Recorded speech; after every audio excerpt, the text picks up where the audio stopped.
Imagine standing at the edge of a mighty river, its furious waters surging and crashing as if to guard the land of your dreams on the other side. Towering walls of stone loom beyond the current, rising like unshakable sentinels built to crush any hope of passage. For most, such a sight would bring despair, a certainty that the journey ends here. But for one man, chosen not by chance, but by divine appointment, this moment was only the beginning. His name was Joshua, and he was destined to lead a restless nation through obstacles that no ordinary strength could conquer. His life was not shaped by chance, but by faith, and that faith would become the weapon that shattered the impossible. Joshua was not born into greatness, nor did he crave the spotlight of leadership. He grew under the shadow of Moses, the towering figure who spoke face to face with God, who split the Red Sea, who carried the people through the wilderness. Joshua was more listener than speaker, more observer than commander, yet God's ways often confound human logic. It was to this humble man, with steady eyes and a courageous heart, that the mantle of leadership fell. The weight of an entire nation now pressed upon his shoulders, and the memory of his predecessors' miracles loomed over him like a mountain. From his youth, Joshua had shown uncommon bravery. When 12 spies were sent into the promised land, 10 returned, trembling with fear, spreading doubt through the camp. Only Joshua and Caleb spoke with faith, describing a land of hope and promise instead of giants and defeat. That moment carved a path for him, not because he was fearless, but because he trusted in a voice greater than fear. Perhaps it was this unwavering trust that drew the eye of heaven, preparing him for a role far beyond his imagination. Now, with Moses resting in eternity, Joshua faced the first night of true command. The camp of Israel stretched wide beneath the stars, thousands of souls awaiting his word, countless voices echoing doubts and demands in his mind. Alone by his tent, he felt the crushing silence of responsibility, yet into that silence came a voice he had known since his youth. It was not gentle suggestion, but firm command: be strong and courageous. These were not mere words of comfort, they were a divine order, carrying the weight of eternal promise. God did not assure Joshua of ease nor of swift victories. Instead, he promised his presence. For Joshua, that was worth more than any army, more than walls of stone or weapons forged by men. Strength, he realized, would not come from his arm, but from the spirit fortified by faith. Still, the command carried a question. Courage in the face of what? Courage against whom?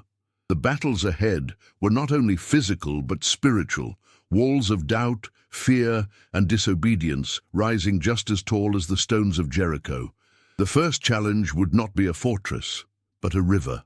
The Jordan stood swollen with seasonal floods, its waters raging as if to deny Israel entry into the land promised to their fathers.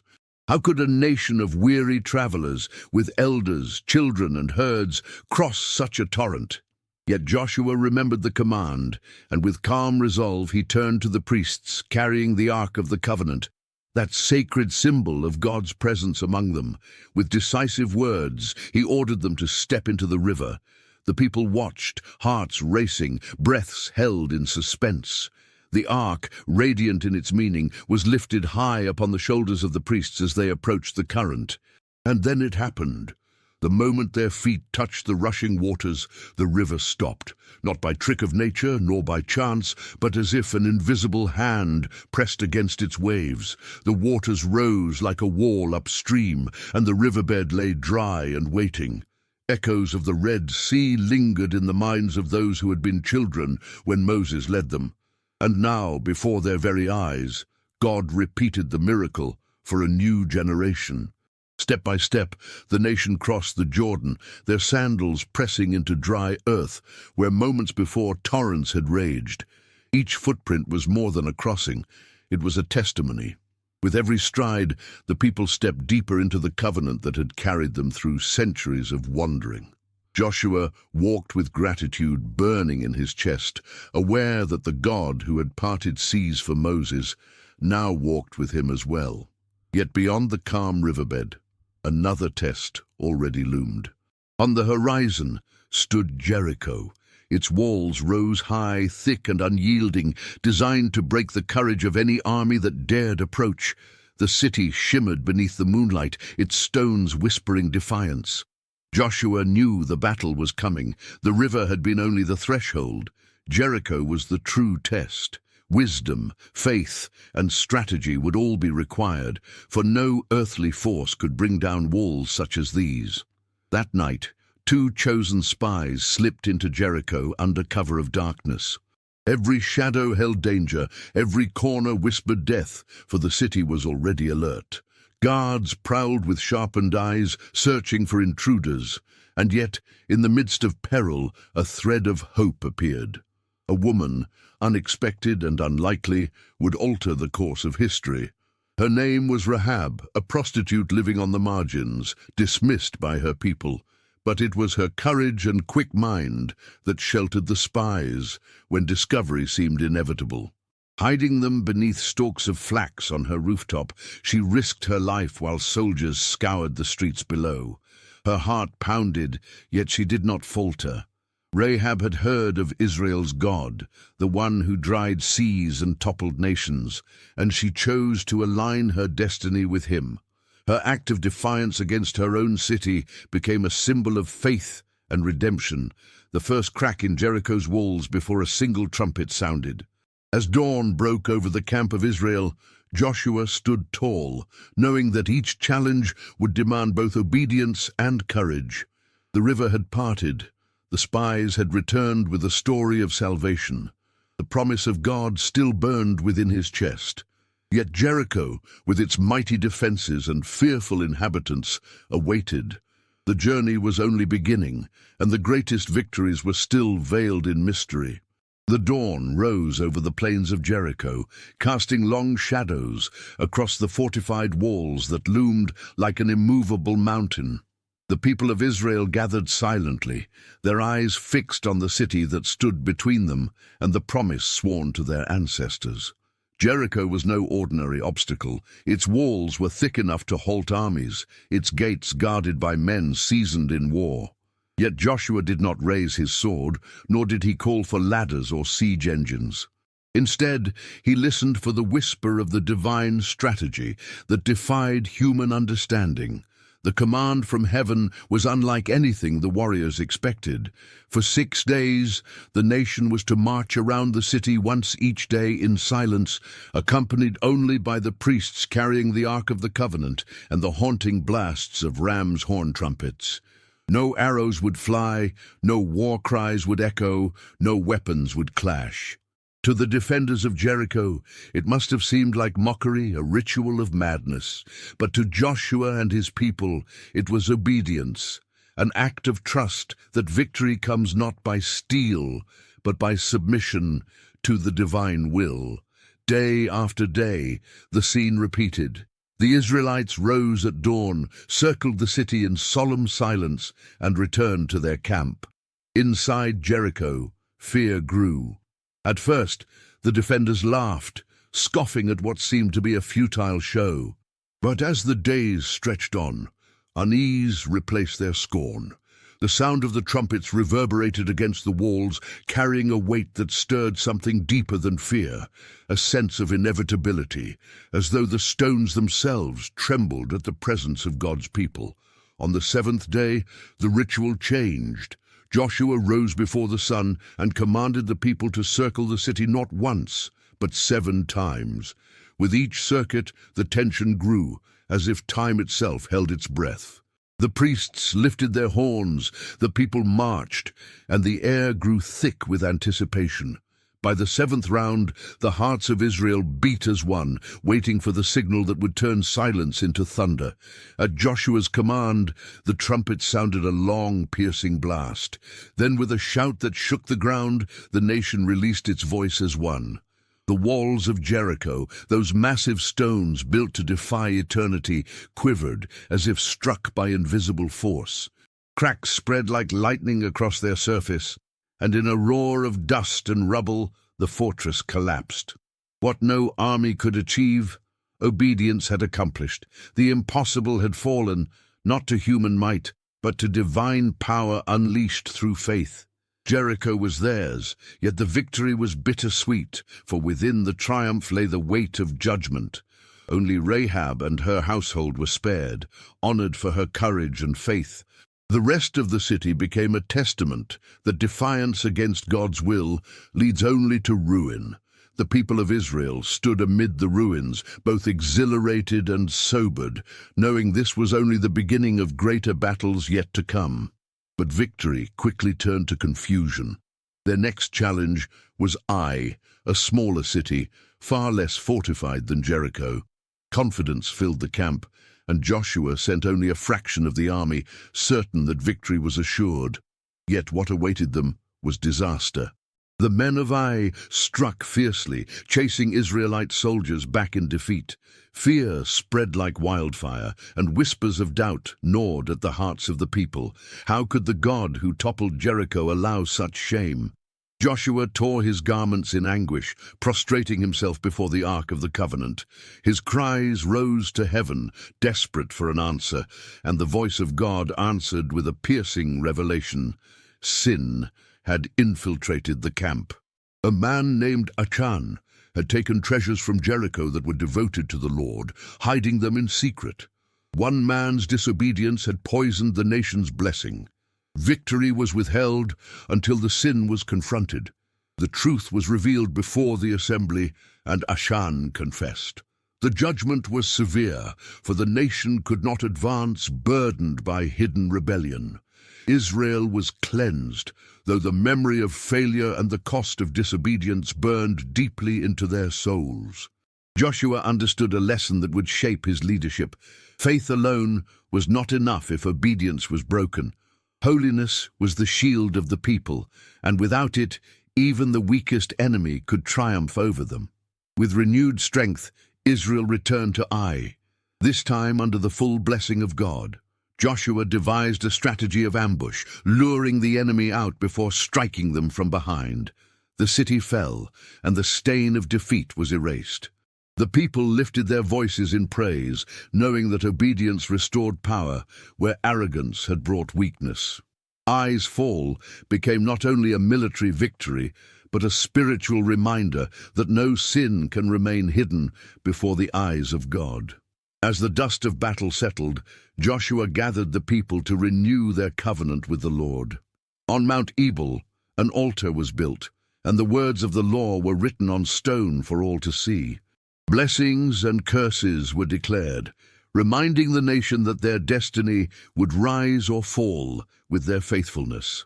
Joshua's voice carried across the crowd, steady and unyielding, anchoring the people once again to the God who had delivered them. Yet even as the covenant was renewed, shadows gathered on the horizon. Other nations watched Israel's rise with fear, and schemes were already forming. But more insidious than open enemies was deception disguised as peace. Soon, strangers would come with tattered clothes and stale bread, claiming to seek alliance, and Joshua, for all his wisdom, would face one of his greatest tests, not on the battlefield, but in the subtleties of discernment. The day the strangers arrived in camp was unlike any other. They came in with torn garments, cracked wineskins, and bread so dry it crumbled to dust in their hands. Their voices carried exhaustion, claiming they had traveled from a distant land, drawn by the fame of Israel's God and the miracles he had performed. With bowed heads and pleading eyes, they asked for peace, begging Joshua and the leaders to make a covenant with them. Their story seemed genuine. Their appearance testified to long travel. The deception was flawless. Joshua listened carefully, weighing their words. The thought of avoiding another war stirred in him the desire for peace, and the men's humble pleas seemed harmless enough. Yet he did not pause to seek the Lord's counsel. Trusting his own judgment, he agreed to their request. A covenant was made, binding Israel to protect these supposed wanderers. It was only days later that the truth emerged. The men were not from far lands, but from Gibeon, a nearby city that feared Israel's advance. Their humility had been a disguise, their pleas a trick to save their own lives. The discovery pierced Joshua's heart like a blade. How could the leader chosen by God be so easily deceived? The camp erupted with anger, and voices rose against the Gibeonites, demanding punishment. Yet Joshua knew a covenant sworn in the presence of God could not be broken, even if founded on lies. The people of Gibeon would live, though their deception condemned them to servitude. They became woodcutters and water carriers, bound to Israel, but also sheltered under the covenant they had so cunningly secured. While the Gibeonites' deception spared them, it ignited fury among the neighboring kings. 5 Amorite rulers, seeing Gibeon ally itself with Israel, banded together in wrath. Their armies combined into a formidable force, marching to crush Gibeon as an example to all. But a covenant, once made, demanded protection. When word reached Joshua, he did not hesitate. Through the night, Israel's warriors marched tirelessly to defend their new allies, knowing that delay would mean destruction. At dawn, Joshua's army fell upon the Amorite coalition. Chaos erupted as swords clashed and shouts echoed across the valleys. Yet amid the turmoil, Joshua lifted his eyes to the heavens. His heart blazed with certainty that this battle was not his, but the Lord's. With unshakable faith, he cried out words that would be remembered forever. "Sun, stand still over Gibeon, and moon over the valley of Ajalon." And heaven responded. Time itself seemed to bow before the command of faith. The sun froze in the sky, refusing to descend, and the moon lingered where it stood.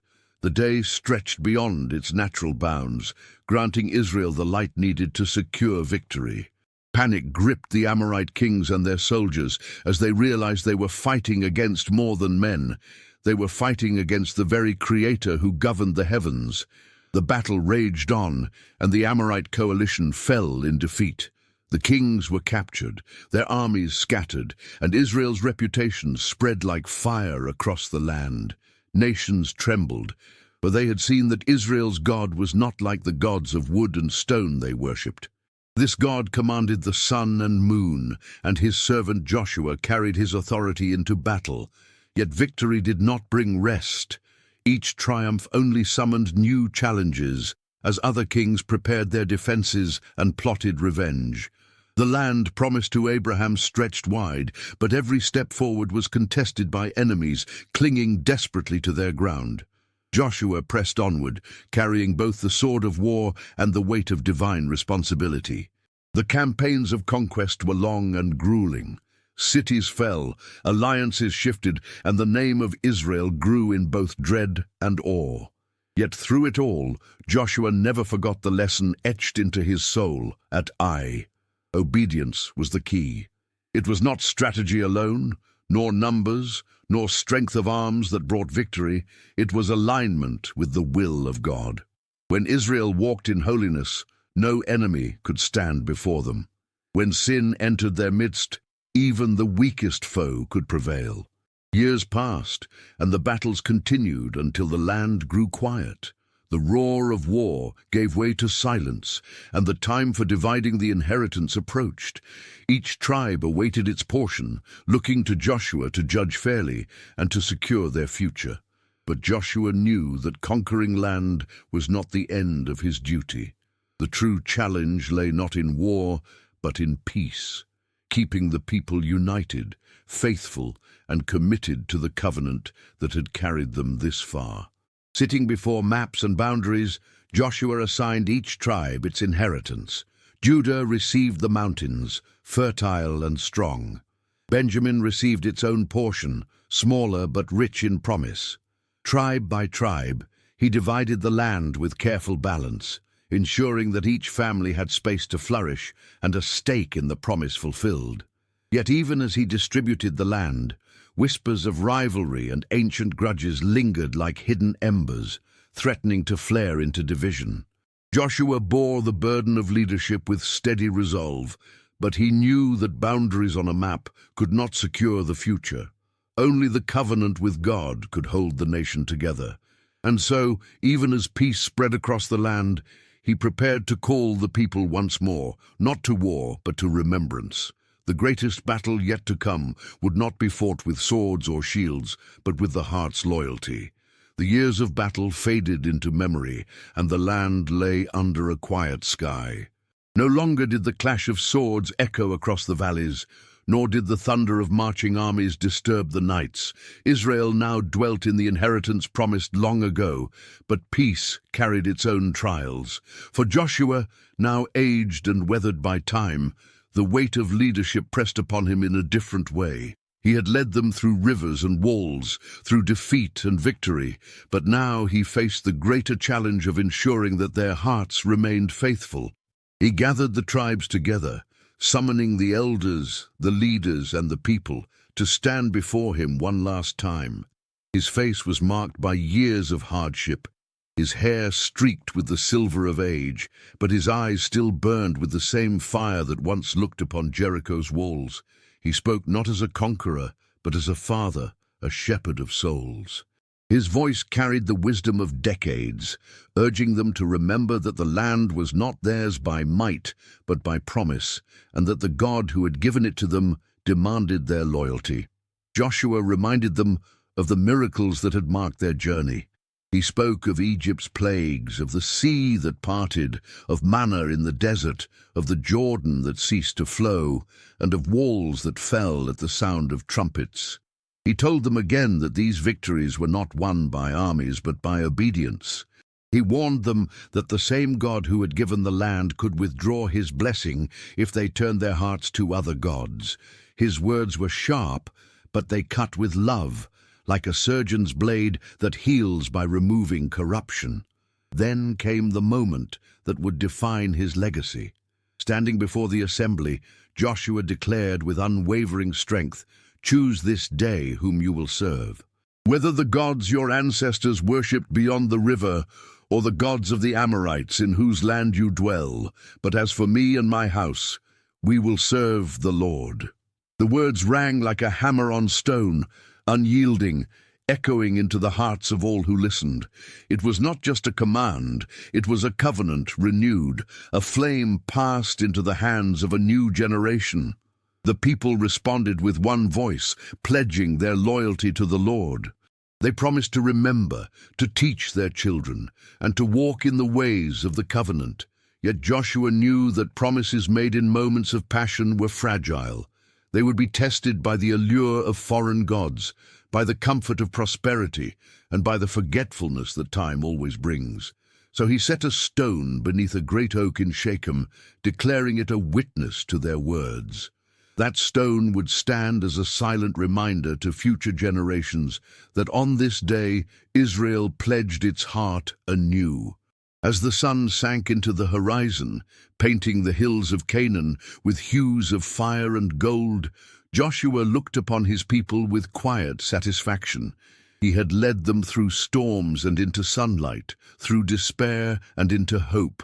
He had not been perfect, but he had been faithful. And in the end, faithfulness mattered more than flawless strength. His mission was complete, his purpose fulfilled. In his final days, Joshua withdrew to the lands he loved, resting among the hills and valleys that had been won through so much struggle. The laughter of children, the songs of mothers, and the prayers of priests rose into the air, weaving a tapestry of peace. He knew his time was near, but he did not fear it. For the God who had walked with him in battle would walk with him now into eternity. When Joshua passed, Israel mourned the servant of the Lord, the man whose courage had brought them into their inheritance. His story became more than memory, it became a beacon. Parents told their children of the walls that fell, of the sun that stood still, of the leader who never abandoned faith, and each retelling carried not only history, but a call, a reminder that the God who guided Joshua still calls his people to trust, obey, and walk in courage.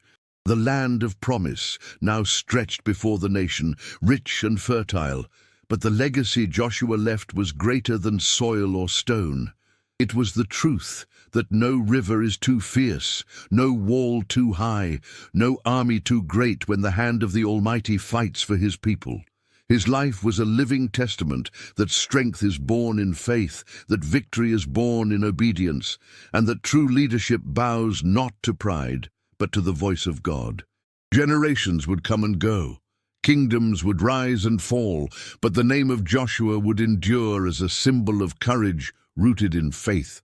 His journey from servant to leader, from shadow to light, became a story that echoed through centuries, whispering into the hearts of all who faced their own rivers and walls.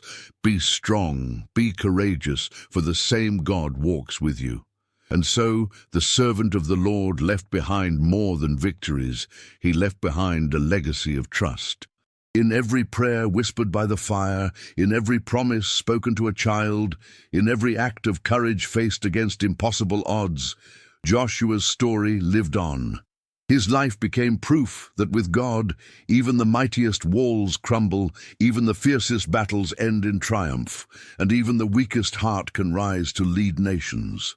Thus the tale closed, not with the silence of death, but with the roar of faith echoing into eternity.